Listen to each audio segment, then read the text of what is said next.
Hi there, welcome to my No BS gear review channel. It's Sunday and I decided to interrupt my Sunday activities in order to address an important video that just popped up last night. Hawk Knives published a video about Microtech infringing their intellectual property rights. I'll be speaking from a position of limited knowledge. I'm not a patent expert. Here's a definition of the patent from the Patent Bureau. And early in my career, when I was a manufacturing industrial engineer, my company attempted to patent a riveting tool head, which basically we eventually succeeded, but we had to redo the patent application several times to basically be very accurately fitting this application. So before I jump into the discussion about what Gavin is talking about in a Hawk video, I have some props to illustrate a couple points I'd like to make. So here is a device that everyone should be familiar with, a caulk gun. And the principle of operation here, when you compress the trigger here, this lever gets out of the way of the rod, and then the rod can come forward because the piece on the trigger that's attached to this huge trigger pushes it forward, and when you release the trigger, that lever returns and locks the rod in place. And the same principle exists in this device, which is a clamp. I took it apart, except they used a rectangular cross-section rod, and the little details here are quite different, but the principle is the same. I press the trigger, and the trigger pushes this handle forward on the rod, and then this piece here locks it to the rod. And that's how that works. So if this was patented by company A, and then company B basically used the same exact principle, could company A sue company B for patent infringement? The answer to that question is yes, because the way the rods and levers and these locking bars are used is nearly identical. Now I'm going to show you a different clamping system that arrests a rod in its travel, and I'm just using a set screw here. So because I'm using a rounded rod, can company A now sue company C because it operates on the principle of rod being locked in place? The answer to that question is no, because even though this bar resembles this rod here, the locking principle is very, very different. So look, just like yourselves, I really love knives. I'm a knife addict.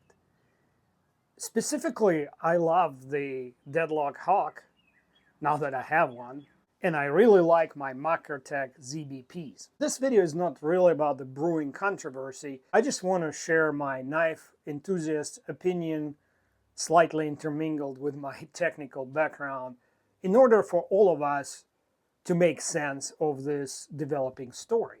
Here, let's hear what Gavin had to say about his grievance with Microtech.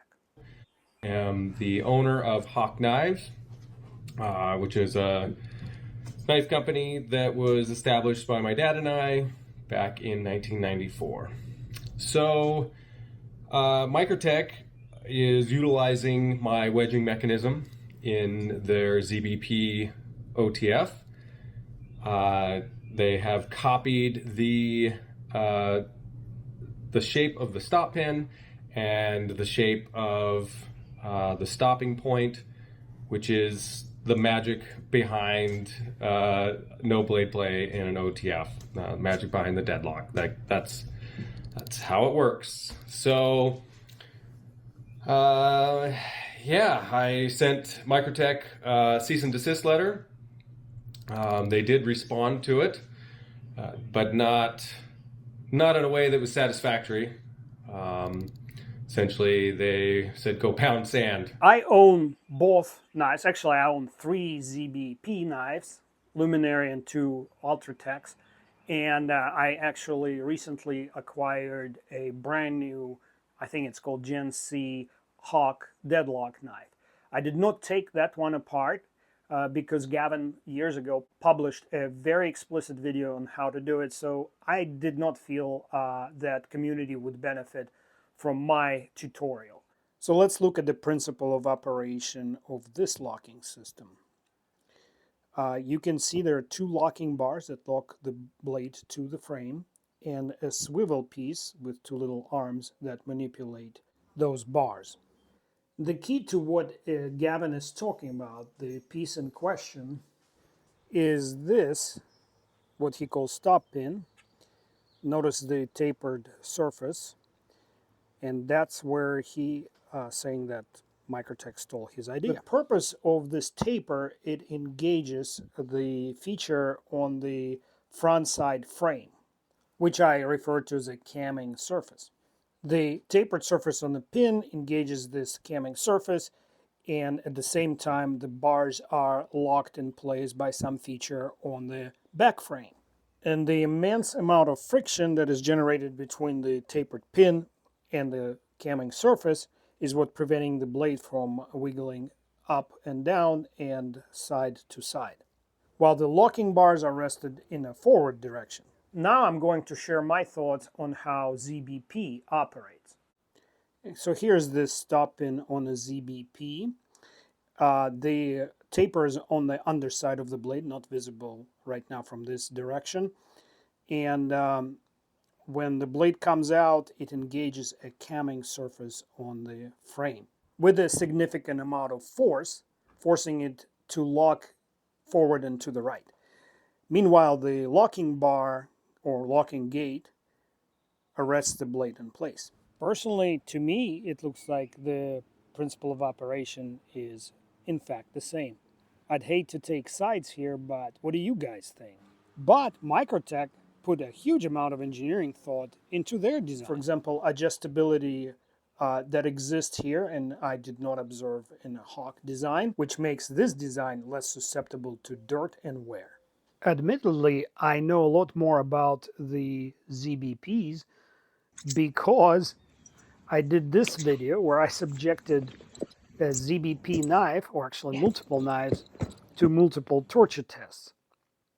And every time, even when they failed to unlock, I was able to clear the jam, and the knives were able to sort of restore themselves to full functionality without any kind of tools. I mean, I went almost full Joe X just to prove to myself and the knife community that these are not just overpriced toys. They're fully capable weapons or tools. I even discovered a hidden feature on the ZBP in the process. And so the wood chips are getting into the mechanism through these two large holes in the back. The holes are there to reduce pneumatic pressure when the knife is retracting. Did you catch this chip flying out?